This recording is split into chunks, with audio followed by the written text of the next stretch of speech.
Hey everybody, my name is Trevor. I started, without realizing it, a fitness journey of sorts. It all happened early February. My girlfriend of almost 2 years had left me, and I kind of had an opportunity to take an honest look at my life and look at where I was at. And I was completely blind to just how out of shape I'd gotten. I was 204 pounds, probably even more than that. That's just the first I actually weighed myself, and I decided at that point that I needed to make a change. And to be honest, the change at first was probably motivated somewhat by trying to change for somebody else, and that's not really a sustainable change. But as I progressed, it became something more organic, something that I knew that I needed to do for myself and to be the best version of myself. And it's since transcended fitness into other arenas of my life. But essentially, I started at 204 pounds, and for that first week, I drank water. I did a complete water fast, and almost everyone I talked to said that that was crazy. But I know that people for a long time have fasted for religious reasons and otherwise for a lot longer than 7 days. I know that from an evolutionary standpoint that human beings have gone historically without food for a long period of time as we evolved from hunter-gatherers in between major kills. And I know that's the reason our body stores fat in the first place, is to provide nutrition when we don't have any. So the 204 starting weight dropped 11 pounds just from that 1 week of fasting. Granted, some of that was probably going to be water weight, but I got down to 193 pounds. And after that, I realized that I had to commit to an actual nutrition and fitness regimen more so than just fasting. Fasting is a good short-term solution to kickstart your gains, and if I were to do it all over again, I would do the same thing because the momentum that gave me fueled me more going forward. But I started 204, got down to about 193, and I decided that I needed to learn about nutrition. So I started scouring the internet, and we're all familiar with calories in, calories out.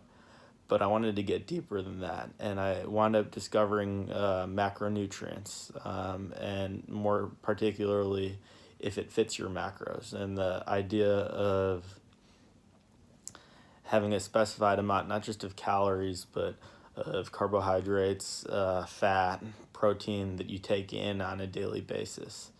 And I've always been of the philosophy of work smarter, not harder. I know there's a lot of people that work harder than me in all arenas of life, and I think that there's not always a direct correlation between how hard you work and how successful you are.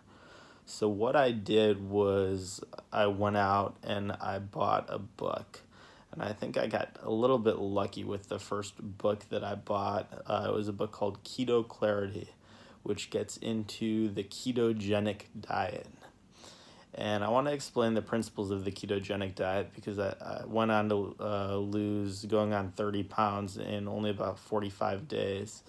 And although working out has played a major role, it couldn't have been done without the nutritional element. As a matter of fact, the nutritional element played a bigger role than working out. So what I learned about the ketogenic diet is that essentially over the last few hundred years, really,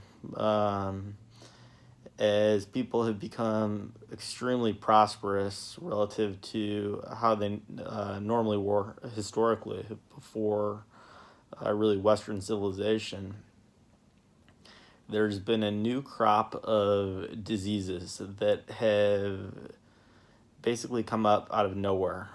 Diseases of civilization. You're talking about heart disease, which is the number one killer, followed not far cancer, diabetes. All of these diseases were virtually non-existent for most of humanity and have become extremely, extremely common now. So you say, what is it that has changed? And really, that's the root of the whole paleo diet.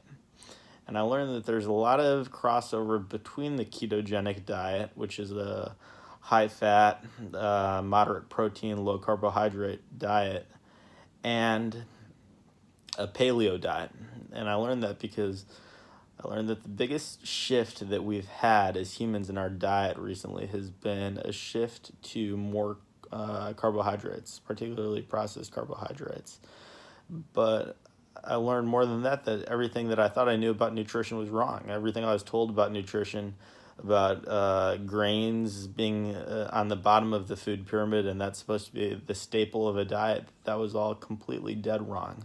I learned that what I thought about fat being terrible and clogging your arteries was completely wrong. I learned there's no correlation between eating foods that are high in fat or high in cholesterol and heart disease, as has been almost accepted as gospel by a lot of people within the nutrition community for so long that it's not even questioned.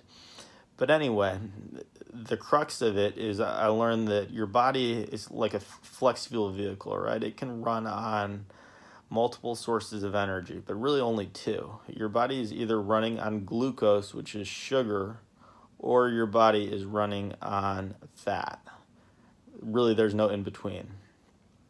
So anybody familiar with the Atkins diet or any variation thereof will understand the principle that the Atkins diet is trying to remove glucose as a fuel source for your body, leaving your body only available to burn fat.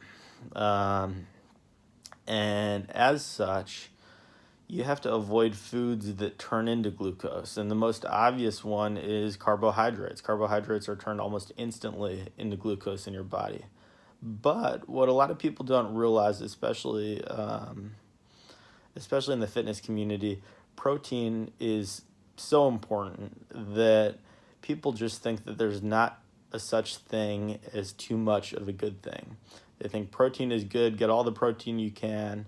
But I learned that if you're completely taking out carbohydrates from your diet, or essentially you're completely taking them out, it's not possible to get rid of 100% because you wouldn't be able to eat. Even most vegetables have some degree of carbohydrates. But if you're trying to take out as many carbohydrates as possible, the only two food groups that remain are protein and fat. Fat having this negative connotation that we've heard from the government and everyone else for so long, going so far back, makes many people scared of fat, scared of eating fat. So the result is they're trying to be low carbohydrates and low fat. And if that's the case, and it's kind of similar to the premise of the South Beach diet. But if that's the case, then you look at it and the only thing left is protein. But what people don't realize is that if you eat too much protein, your liver turns the excess protein back into glucose. So really, there's very much a law of diminishing marginal returns on eating too much protein. And if you get to a certain point, your body will turn it into glucose. Granted, your body is inefficient at turning it into glucose and it loses a lot of the energy, which is a good thing, which is one of the reasons why protein calories aren't nearly as bad as carbohydrate calories. But still, there is such a thing as too much of a good thing. The level that is recommended by a lot of people as not being at all excessive and not being at a level where your body will turn the excess protein into glucose is around half a gram of half a gram of protein per pound of body weight. So starting this, I was at 200 pounds essentially. So I was looking at needing to eat 100 grams of protein per day. Okay, a gram of protein has 4 calories. So that means that I'm eating 400 calories of protein per day. Meanwhile, at the absolute max, and you can never eat too little carbs, but at the absolute max, in order to get my body into a state of ketosis where I'm burning fat for fuel instead of glucose, I needed to be eating less than 50 grams of carbs a day. Really closer to 20, but definitely less than 50. So to err on the side of caution, if you say 50 grams of carbohydrates a day, that equates to also 200 calories because each gram of carbohydrates is also 4 calories. So now you're looking at it and you're saying, okay, so you have 400 plus 200, you have 600, right? And my body naturally is going to burn, with my level of activity, somewhere in the ballpark of 2,500 calories a day. I wanted to burn 2 pounds of fat per week. So 1 pound of fat is 3,500 calories, and 2 pounds of fat then is 7,000 calories. Simple multiplication. There's 7 days in a week. I needed a caloric deficit of 1,000 calories a day. So the math becomes pretty simple. I needed to be eating 1,500 calories a day, and based on the appropriate level of carbohydrates and the appropriate level of protein, I had 600 of those calories. There's only one thing left because the only source of calories are proteins, fats, and carbohydrates. So what that means is that I needed 900 calories worth of fat per day. 900 calories. And that's quite a bit more than anybody that's not going out of their way to eat fat would eat. Granted, a gram of fat is substantially more calories, more than double as many calories as a gram of protein or carbohydrates. I think the number is 9, but that still means that I need to be eating 100 grams of fat per day, and that essentially fats had to account for almost 2/3 of the calories that I was eating. So having grown up, and I remember learning the food pyramid in school, and at the top of the food pyramid is fats, and they're saying you really, really want to limit your fats and you want to focus on carbohydrates. That's a lie. Your fats are the basis for your entire diet. I had to be going out of my way to eat fat. So what that meant is that in all of my meals, the foods that I was afraid of, that I was programmed by society to be afraid of, things like full-fat cheeses, things like avocados, things like fatty cuts of meat, saturated fat, butter, cream cheese, cottage cheese, you name it, all of those things that have the connotation of being bad foods actually had to be in large part the basis for my diet. I had to go out of the way to add more fat to my meals in order for me to hit my daily goals without going above on carbohydrates, which would be turned into glucose and used to fuel my body instead of fat, or eating excess protein, which would also ultimately at some level be converted by my liver through a process called,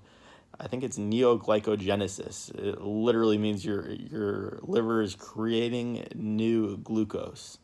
So I had to go out of my way to eat fat, and that's the most counterintuitive thing. I remember when I first started, I went to the grocery store naive, and I'm trying to shop, and I'm saying, if it's in the cart, I'll eat it. If it's not, I won't eat it. And I was buying lean cuts of meat. I was buying vegetables. I was buying sweet potatoes. I was buying whole grains because I'd bought into the myth that sweet potatoes are a complex carb, and complex carbs are better than simple carbs. But trying to figure out if a complex carb is better than a simple carb is kind of like figuring out what type of poison you prefer for your body. either way, they're not a good thing. And you can make the same exact argument with whole grains. Absolutely, whole grains are better than non-whole grains. But why are we eating grains at all? And that's where the parallel comes in between the ketogenic diet and the traditional paleo diet, and where all of these new diseases of civilization become so prominent. Because if you look at the biggest historical change in our diet through the last several hundred years, it's been an increase in carbohydrates, especially refined carbohydrates. Never at any point in human history have we been eating this much refined carbohydrates, and it makes sense. Um, after civilization began, farming, and after the Industrial Revolution and all those things occurred, we were able very, very cheaply to process carbohydrates, and they store very well. Things like flour and sugar, barely, and corn and potatoes are easy to transport. They're cheap. They're dense in calories. All of these reasons that they became prominent, but at no point in history have we been eating this much carbohydrates as a people. And there's been a lot of variance in diets throughout time, and there's been some that have been really high in protein, and there's been some that have been really high in fats, but never have we eaten this much carbohydrates. So when you tell people that you're on a ketogenic diet, or you tell people you're on a low carbohydrate diet, a lot of the reaction that you get is, yeah, I've heard of that, I've heard it works, but eventually when you stop, you're going to gain all of that weight right back. But as you might have heard people say with diets, the successful diets out there and the people that are successful with diets are the people that are not on diets. They're the people that have made a conscientious decision about changing their lifestyle and changing the foods that they eat. Not for a finite period of time or to accomplish one specific goal, but more holistically, right? Otherwise, you're just going to yo-yo back and forth. So what I figured out is that it's unnatural for us to eat this level of carbohydrates. Granted, carbohydrates do appear in natural foods that people do eat, but nowhere near the proportion of the diet that it is in the standard American diet. So do you need to be on a ketogenic diet? Do you need to be in ketosis to be a healthy individual? Absolutely not. Absolutely not. If you eat less calories than you're burning, you're going to lose weight. Calories in equal calories out. But what I learned about carbohydrates is that carbs make you hungry. And it's counterintuitive because they're the quickest thing to fill you up and to make you feel full immediately. But in the 48 hours that follows after you eat a bunch of carbs, you're going to remain hungry.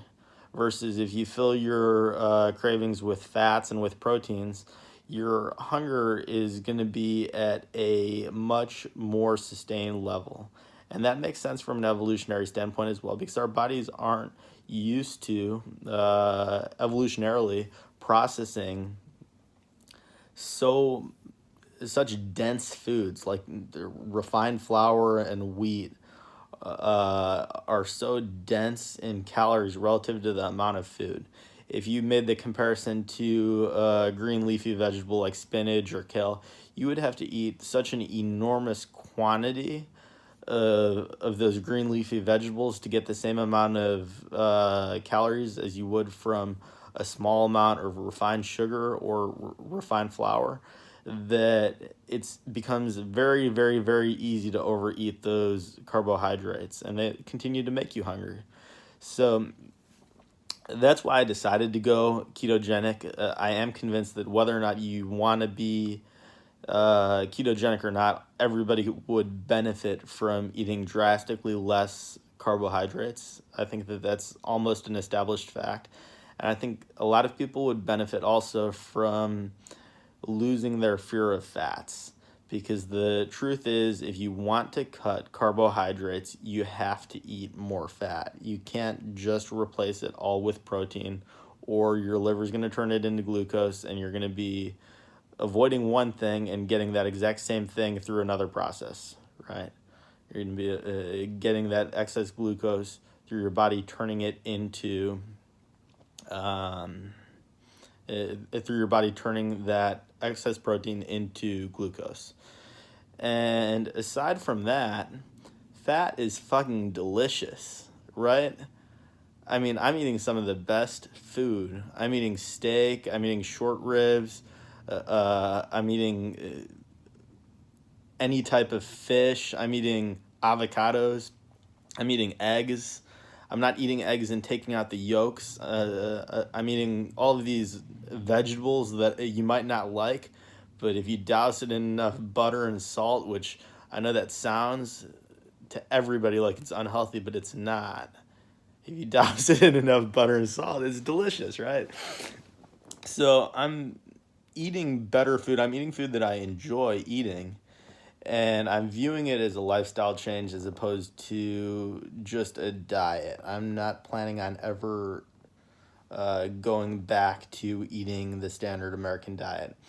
Granted, I might at some point end my quest for, ketosis, and I might go from aiming for under 20 grams of carbs a day to being okay with around 100. But I can't ever see myself having refined flours and refined sugars as a staple of my diet again. And I was lucky to learn all of this stuff early. I was lucky to have done my my research. And maybe luck is the wrong word. They say that luck is preparation and meeting opportunity. But I think that a lot of people don't prepare themselves, and that's why they don't get lucky, essentially losing weight, because they're not trying to learn the science behind it. They're just trying to work harder, and instead they need to be working smarter. Diet is 90% of it. Now, I will say, as far as fitness plays an important role as well. But the biggest thing with fitness that I've found is establishing a routine. And in order to establish a routine, you have to have self-discipline. And if you don't have self-discipline, there's good news, you can learn it. The human body, the human mind particularly, is very, very dependent on habits. And that's a force that can be used, and for most people is used against you from a nutritional standpoint, because you're used to being in these habits, but it can just as easily be used for you, right? So what I did is, knowing myself and knowing that I wouldn't instantly have the self-discipline to start waking up at 6:30 a.m. and working out, I hired a personal trainer to bang on my door at 6:30 in the morning, because what am I going to do? Not answer, right? Of course I'm going to answer, and of course I'm going to work out, and I'm paying him, so I have a vested interest in not wasting my own time, not wasting his time, and not wasting my own money as well. Granted, I know that's not something that everyone's in a position to do, but if it's not a personal trainer, find a buddy, or do it with your significant other, or any other person that can hold you accountable. And you're not going to need that person forever. You're just going to need that person until you can formulate the habits on your own, and you can stick to those habits on your own. As far as working out. And you don't need to go overboard. You don't need to do 2-a-days. I work out 3 to 4 times a week. So anyway, guys, I've been rambling about nutrition for 24 minutes. And if you're still watching at this point,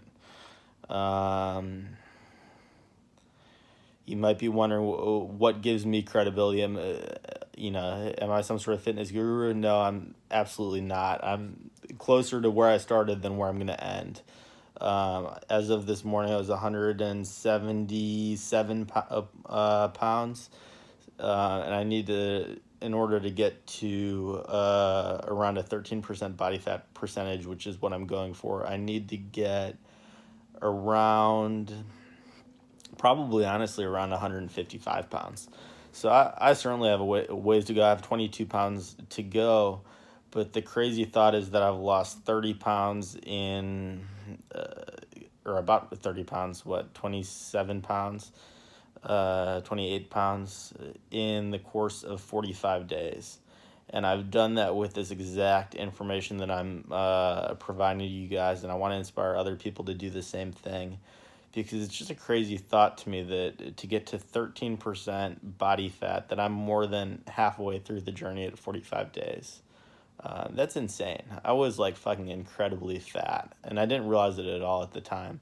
But when you lose 30 pounds and you pick up a 30-pound dumbbell and you realize how fucking heavy 30 pounds is, and then you look at yourself and you're like, shit, I'm still overweight, then you realize, where was I to start with? What was I thinking? What was I doing?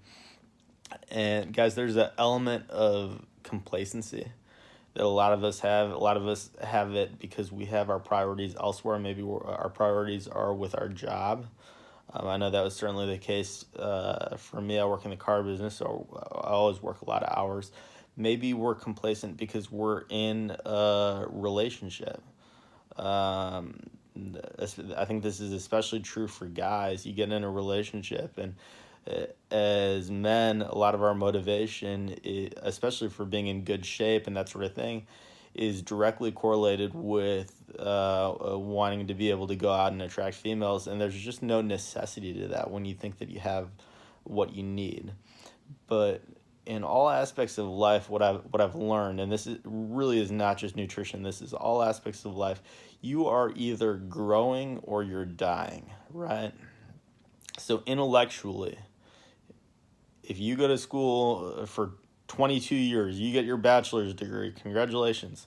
At that point, if you stop wanting to learn more about the world, if you stop reading books, then you're dying intellectually. Entrepreneurially, if you want to start a company and you put in a little bit of the legwork, but you let it fizzle and you're not continuing at it, and you let your day job take over, you're dying entrepreneurially. Within the scope of your relationship, if you fall in love and you stop putting forth that effort that you did in the beginning and stop caring like you did in the beginning, that relationship is dying, right? So in all of these aspects of life, you're either growing or you're dying. And there's nothing more true in the fitness realm. And the beautiful thing about fitness is you can be born into money. You can inherit a company. All of these different other aspects of life, there's ways that you can sneak into having good results without the self-discipline. But the beauty of fitness is there's no cheating, right? Your body is the scorecard. And as much as people want to make excuses for why they're not where they want to be, the truth is that you have all of the power, and that your body is a culmination of the decisions that you've decided to make with it. In a greater sense, honestly, your life is a culmination of the decisions you decided to make with it. So what I'm hoping to do is I'm hoping to inspire some people to come along on this journey with me. It's a lifelong journey, but the transition phase from being on the typical American diet and having essentially the typical American overweight, out of shape body to my end goal is one that I want to invite you guys on. I want to inspire you, and I want to help you guys out from a fitness standpoint and a nutrition standpoint. Again, I'm not claiming to have done anything special. I'm claiming that I've read a few books and I've tried to learn as much as I can, and the results that I've had have been really, really good. And I've had a lot of friends put in as much work as me, probably more work than me, and have nowhere near the same level of results. And it comes down to working smarter, not harder. And that's what this channel, this is a new YouTube channel. That's what this channel is going to be all about, is working smarter and not harder nutritionally to accomplish our goals. So I want to invite you to subscribe and to follow me. as I go on this journey, and I'm excited for you guys to come with me. Thanks. Goodbye.